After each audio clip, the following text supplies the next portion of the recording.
صبر کا دامن ہاتھ سے نہ چھوڑو، ہر کام شروع کرنے سے پہلے مشکل ہی ہوتا ہے۔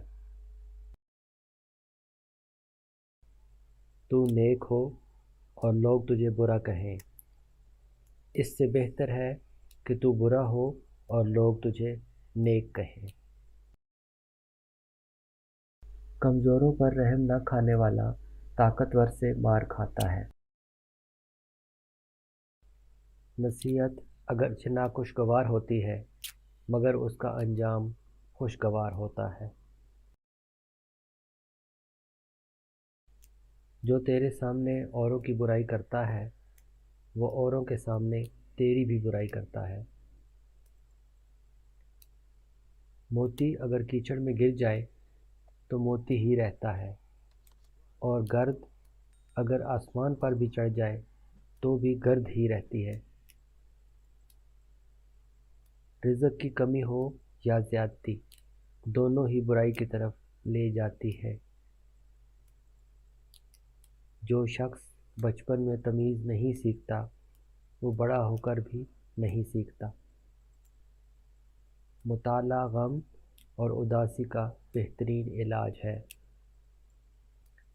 نادان ڈھول کی مانند ہوتا ہے، بلند آواز ہوتا ہے مگر اندر سے خالی ہوتا ہے۔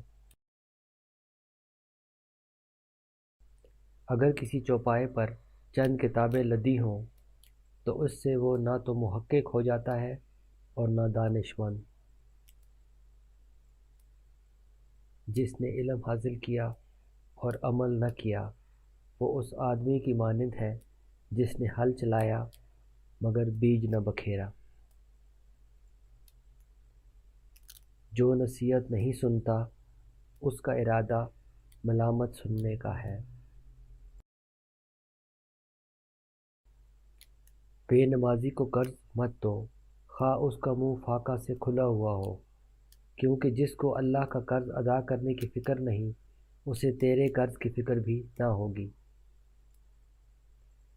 لالچی کے لیے اپنا دروازہ نہیں کھولنا چاہیے، اگر کھل گیا تو پھر سخی سے بند نہ ہوگا۔ اگر چڑیا متحد ہو جائے تو شیر کی کھال کھینچ سکتی ہے۔ اگر روزی عقل سے حاصل کی جاتی تو دنیا کے تمام بیوقوف بھوکے مر جاتے۔